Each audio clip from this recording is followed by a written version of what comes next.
दोस्तों, आपने वित्तीय वर्ष का आईटीआर फाइल कर दिया है और यदि आपको रिफंड प्राप्त नहीं हुआ है तो रिफंड कैसे प्राप्त करना है इसके बारे में इस वीडियो में हम बात करेंगे। नमस्कार दोस्तों, मैं हूं आपका दोस्त Rajesh Kumar. General information with RK में आपका स्वागत है। दोस्तों, आपने इस चैनल को अभी तक सब्सक्राइब नहीं किया है तो जल्दी से सब्सक्राइब करें और साथ में नोटिफिकेशन बेल को भी प्रेस करें ताकि इस तरह के वीडियो आपको लगातार प्राप्त होते रहें। दोस्तों, इस वीडियो में हम कई तरह की वीडियो लाते हैं, जैसे शाला दर्पण से रिलेटेड, बैंकिंग से रिलेटेड, इनकम टैक्स आदि से संबंधित बहुत महत्वपूर्ण वीडियो मैं इस तरह लाता रहता हूं, तो आप चैनल को जरूर सब्सक्राइब करें। दोस्तों, हम बात कर रहे थे इनकम टैक्स फाइल की। यदि आपने आईटीआर फाइल कर दिया है और उसका रिफंड प्राप्त नहीं हुआ है तो उसकी क्या प्रोसेस है, इसके बारे में मैं इस वीडियो में विस्तार से बताऊंगा। तो दोस्तों, जो आईटीआर फाइल किया है उसमें हम मुख्यतः दो बातों के बारे में बात करेंगे कि कौन से दो रीजन हो सकते हैं जिसके बारे में हम बात करने वाले हैं। दोस्तों, आपने इनकम टैक्स फाइल किया है और आपका जो रिटर्न है वो प्रोसेस भी हो चुका है, परंतु आपका रिफंड आपके अकाउंट में जमा नहीं हुआ है। तो इस रिफंड को हम कैसे प्राप्त करेंगे उसके बारे में हम पहले बात करेंगे। तो दोस्तों, हमें पहले अपने इनकम टैक्स का जो पोर्टल है eportal.incometax.gov.in, इस पर आ जाना है और हमें अपना लॉगिन कर लेना है। लॉगिन करने के बाद हमको ई फाइल पर जाना है, फिर इनकम टैक्स रिटर्न्स और उसके बाद व्यू फील्ड रिटर्न्स, इस पर क्लिक करना है। यहाँ पर आपके जो असेसमेंट ईयर, जो भी असेसमेंट ईयर है उसमें आपने जो रिटर्न फाइल किया है उसके बारे में इंफॉर्मेशन आपको दिख जाएगी। और जैसा कि मैं आपको असेसमेंट ईयर 2022-23 के बारे में डिटेल है और ये 20-21 की है। और यहाँ पर असेसमेंट ईयर 2020-21 में आप जैसे कि देख रहे हैं कि यहाँ पर जो मैं इस व्यू मोर पे कर लेता हूँ तो पूरी जानकारी हमें डिटेल मिल जाएगी कि ये आईटीआर फील्ड इज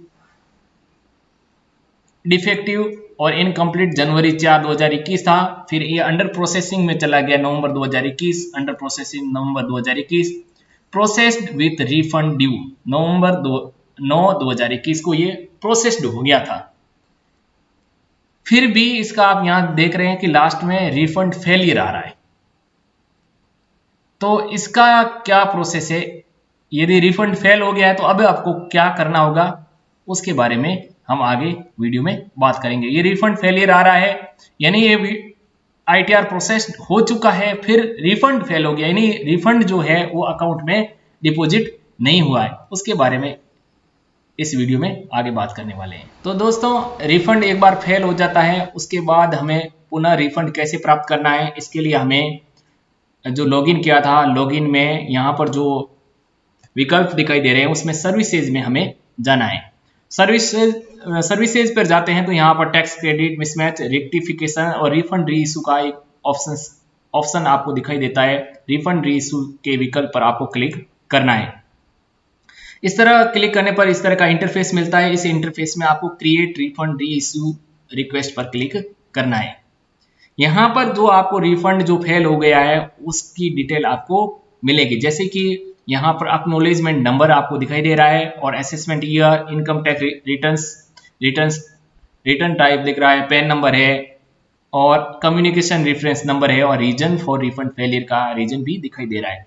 तो यहाँ पर pan name is not matching with bank account name, यानी कि जो पैन नंबर है और जो पैन नंबर जिसका भी है उसके पैन नंबर पे जो नाम लिखा हुआ है वो बैंक से मैच नहीं हो रहा है। तो ऐसी कंडीशन में साथियों, सबसे पहले आपको अपना जो पेन है वह करेक्ट करवाना होगा, पेन करेक्शन करवाना होगा। यदि पेन पर नाम सही नहीं है तो पहले सही करवाना होगा, फिर सही की कॉपी बैंक में जमा करानी पड़ेगी और उसके बाद आपको रिफंड री इशू करवाना है। तो जो जो भी ये व्यक्ति है उसका, ये जिसको पेन अलॉट हो रखा है उसका हमने पेन में जो करेक्शन करवा दिया है, या कई बार हो सकता है बैंक में जो आपका पेन नंबर जो लिंक होता है वो किसी अदर पर्सन का लिंक हो जाता है। ऐसी कंडीशन में आपको अपना सही पैन नंबर देना है और फिर आपको रिफंड री इशू के लिए यहाँ पर करना है। तो यहाँ पर टिक मार्क करना है। टिक मार्क करने के बाद कंटिन्यू पर क्लिक करना है। कंटिन्यू पर क्लिक करने के बाद आपको अपनी बैंक डिटेल दिखाई देगी और ये यहाँ पर आपको अपनी बैंक डिटेल जो आपने वैलिडेट की थी, और अगर नहीं की है तो प्रोफाइल में जाके आप पुनः बैंक डिटेल को ऐड कर सकते हैं। तो यहाँ बैंक नेम आ गया, इस पर टिक करना है। उसके बाद प्रोसीड टू वेरिफिकेशन पर क्लिक करना है। इस तरह क्लिक कर दिया। क्लिक करने के बाद आपको यहाँ पर ई वेरीफाई करना है। जैसा कि हमने पहले भी ई वेरीफाई किया था, हमें आधार के थ्रू बहुत इजीली कर सकते हैं। इसके अलावा आप डीएससी भी यूज कर सकते हैं। जो भी वे आपको सही लगता है उसके माध्यम से आप ई वेरीफाई कर दें। I would like to verify using OTP on mobile registered with Aadhaar. उसके बाद कंटिन्यू पर क्लिक करना है। जैसे ही हम कंटिन्यू पर क्लिक करेंगे तो यहाँ पर हमें आई एग्री पर टिक मार्क करना है और जनरेट आधार OTP पर क्लिक करना है। जनरेट आधार OTP पर क्लिक करते ही आपके पास एक OTP आएगा और उस OTP को आपको एंटर करना है। एंटर करने के बाद आपको सबमिट कर देना है और इस तरह आपका रिफंड रीइशू फॉर्म जो है इनकम टैक्स के पास जमा हो जाएगा और आपको रिफंड इशू हो जाएगा 15 दिन के अंदर अंदर। इसके अलावा दोस्तों, जो आपकी बैंक डिटेल अगर ऐड नहीं है या पहले आपने बैंक डिटेल गलत डाल दी है तो उसको सही कैसे करना है, इसके बारे में मैं भी आपको साथ में बता देता हूँ। साथियों, आपने बैंक डिटेल अगर गलत एंटर कर दी है तो इसके लिए आपको अपने प्रोफाइल पर क्लिक करना होगा। जैसे कि मैं यहाँ पर ये आपको नाम शो हो रहा है और यहाँ पर जो एरो का निशान दिखाई दे रहा है इस पर आपको क्लिक करना है। क्लिक करने के बाद माई प्रोफाइल पर क्लिक करना है।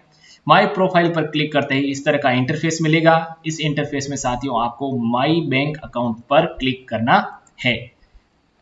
माई बैंक अकाउंट पर क्लिक करने पर इस तरह का इंटरफेस मिलता है। इस इंटरफेस में आपको ऐड बैंक अकाउंट पर क्लिक करना है। ये आपकी डिटेल गलत है तो इसको यहाँ जो 3 डॉट दिखाई दे रहे हैं उस पर जाकर आप रिमूव बैंक अकाउंट भी कर सकते हैं। उसके बाद ऐड बैंक अकाउंट में जाना है। इसके बाद आपकी bank account number, confirm bank account number, account type और account holder type, IFC, bank name और ब्रांच नेम करके इसको वैलिडेट कर सकते हैं। वैलिडेट करके आप रिफंड रीइश्यू के लिए अप्लाई कर सकते हैं यदि आपने बैंक डिटेल गलत एंटर कर दी थी। और यदि आपका पैन नंबर में नाम और बैंक में नाम में डिफरेंस है तो या तो आप बैंक का नाम सही करवाएं या पैन नंबर को आप करेक्ट करवा लीजिए। उसके बाद आप रिफंड रीइश्यू कर दीजिए। उसके बाद साथियों, एक जो कॉमन प्रॉब्लम आती है, दूसरी जो रिफंड में कॉमन प्रॉब्लम आती है वो ये होती है कि साथियों का जो भी साथी लोग हैं उनका रिफंड प्रोसेस नहीं हो पाता है। जैसे कि ये देख रही है, pending for E verification, successfully e verified, ITR failed, is defective और इनकम्प्लीट। चलिए, ये तो ITR इसमें रीजन जो बता रहा है, ITR जो भरा गया है वो डिफेक्टिव और इनकम्प्लीट है। इसका रीजन ये था, जो ये ITR भरा गया है इसके 26 AS में जो इनकम ज़्यादा शो हो रही थी और इन्होंने कम करके भरा था, इस कारण इनका डिफेक्टिव शो हो रहा है और प्रोसेस नहीं हुआ है। लेकिन कई साथियों के आसपास कुछ जगहें मिली है, कुछ कारण से सारी डिटेल सही होती है लेकिन फिर भी ITR प्रोसेस में इनकम टैक्स द्वारा लिया ही नहीं जाता है। ऐसी कंडीशन में हमको क्या करना है, आपका ITR कई दिनों से 90 दिनों से अधिक टाइम पर प्रोसेसिंग में रहता है, प्रोसेस में नहीं लिया गया है या प्रोसीड नहीं हुआ है। ऐसी परिस्थिति में आपको क्या करना है, ऐसे स्थिति में आपको ग्रीवेंस पर जाना है और सबमिट ग्रीवेंस पर आपको क्लिक करना है। उसके बाद आपको CPC ITR पर क्लिक करना है। यहाँ पर CPC ITR, उसके बाद सिलेक्ट कैटेगरी में आपको प्रोसेसिंग पर क्लिक करना है और उसके बाद सिलेक्ट सब कैटेगरी में आपको करना है अदर प्रोसेसिंग। इस तरह करने के बाद आपको कंटिन्यू पर क्लिक करना है। कंटिन्यू पर क्लिक करने के बाद आपको असेसमेंट ईयर चूज करना है और फिर ग्रीवेंस डिस्क्रिप्शन में आपको थोड़ा मैसेज लिखना है। मैसेज ये लिखना है कि मैंने इस तारीख को ITR फाइल कर दिया था और मैंने इस तारीख को ITR वेरीफाई भी कर दिया था, परंतु इतने दिनों के बाद भी ITR मेरा प्रोसेस में नहीं लिया गया या प्रोसीड नहीं हुआ है, तो आप इस पर कार्रवाई करें। ये आपको मैसेज में लिखना है। दोस्तों, एक बात ध्यान रखना है कि ITR वेरीफाई होने के बाद इनकम टैक्स के पास 90 दिन का समय होता है। यदि 90 दिन के अंदर भी आपका ITR प्रोसीड नहीं किया जाता है या प्रोसेस में नहीं लिया जाता है तो आप यहाँ पर ग्रीवेंस डाल सकते हैं। यदि इसके बिना भी आप ग्रीवेंस डालते हैं तो भी वहां से रिप्लाई आता है, और कई बार होता है कि भाई 1 महीना हो गया, 1 महीने में आपका ITR प्रोसेस में नहीं लिया गया है, तो आप ग्रीवेंस डाल सकते हैं और इससे वो जल्दी आपकी ITR जो है वो जल्दी प्रोसेस में ले लेते हैं। और यदि 90 दिन तक भी प्रोसेस में नहीं लिया जाता है तो आपको जरूर ग्रीवेंस लगाना है। ग्रीवेंस लगाने पर वो प्रोसेस में चला जाएगा, और प्रोसेस कंप्लीट होने के बाद आपका इंटीमेशन लेटर आपको मिलने के बाद 15 दिन का वक्त होता है आपके अकाउंट में पैसा जमा होने का। यदि 15 दिन के बाद भी अकाउंट में पैसा जमा नहीं होता है तो आप इसके लिए आगे अपना ई फाइल है और व्यू ई फाइल में जाके इनकम टैक्स रिटर्न्स और व्यू फील्ड रिटर्न्स पे जाके आप चेक कर सकते हैं कि आपका क्या रीजन है, जैसा कि यहाँ पर इसमें शो हो जाता है। दोस्तों, यदि आप प्रोफेशनल से आप अपना इनकम टैक्स रिटर्न फाइल करवाना चाहते हैं या फिर 10E के लिए आपको भरना है, 10E के लिए आपको जो भी एरियर मिला है, एडवांस सैलरी मिली है, तो उसके लिए आप 10E अप्लाई करना है तो हमसे यहाँ कॉन्टेक्ट कर सकते हैं। साथियों, इसके लिए आप डिस्क्रिप्शन बॉक्स की विजिट कर सकते हैं। डिस्क्रिप्शन बॉक्स में लिंक दिए गए हैं, लिंक पर क्लिक कर फीस जमा कर आप हमारे से यहाँ काम करवा सकते हैं। दोस्तों, एक बात आप ध्यान रखना, यहाँ प्रोफेशनल तरीके से आपका काम किया जाता है और आपको पेमेंट करने के बाद आपको किसी तरह डरने की आवश्यकता नहीं है। आप अपना कभी भी पेमेंट बिना काम कराए रिफंड भी प्राप्त कर सकते हैं। और मैं एक बात यहाँ कहना चाहूँगा, यदि आप साथी लोग हैं, स्कूल से जुड़े हुए हैं और स्कूल के लिए आप ATG का सर्टिफिकेट लेना चाहते हैं तो ये भी कार्य हमारे यहाँ किया जाता है। बहुत ही कम दाम पर आप किसी भी चार्टर अकाउंटेंट के पास चले जाएंगे तो 5-10 हज़ार के बिना ये काम नहीं होने वाला है। लेकिन यहाँ पर हमारे पास 12A 80G का सर्टिफिकेट प्राप्त करने के लिए 2 तरह के फॉर्म आवेदन अप्लाई करने पड़ते हैं, और इनके लिए आपको एक पहले 12A का सर्टिफिकेट लेना पड़ता है और फिर ATG का सर्टिफिकेट लेना पड़ता है। दोनों के लिए 599 फीस है, दोनों के लिए अलग अलग फीस लगती है और बहुत ही आसानी से काम आपको करके दे दिया जाता है। आपको इसमें किसी तरह की दिक्कत नहीं आती है और आपको नॉर्मल से डॉक्यूमेंट उपलब्ध करवाने पड़ते हैं और आपको सर्टिफिकेट मेल कर दिया जाता है। तो साथियों, आप कांटेक्ट कर सकते हैं। इसके लिए आपको डिस्क्रिप्शन बॉक्स में विजिट करना है या फिर जो आपको स्क्रीन पर जो मोबाइल नंबर दिए गए हैं, इन मोबाइल नंबर से कांटेक्ट कर सकते हैं और आप अपना किसी भी तरह का कार्य हमारे यहाँ करवा सकते हैं। तो आज के वीडियो में इतना ही, मिलते हैं अगले वीडियो में। और अभी तक आपने चैनल को सब्सक्राइब नहीं किया है तो जल्दी से चैनल को सब्सक्राइब करें। धन्यवाद।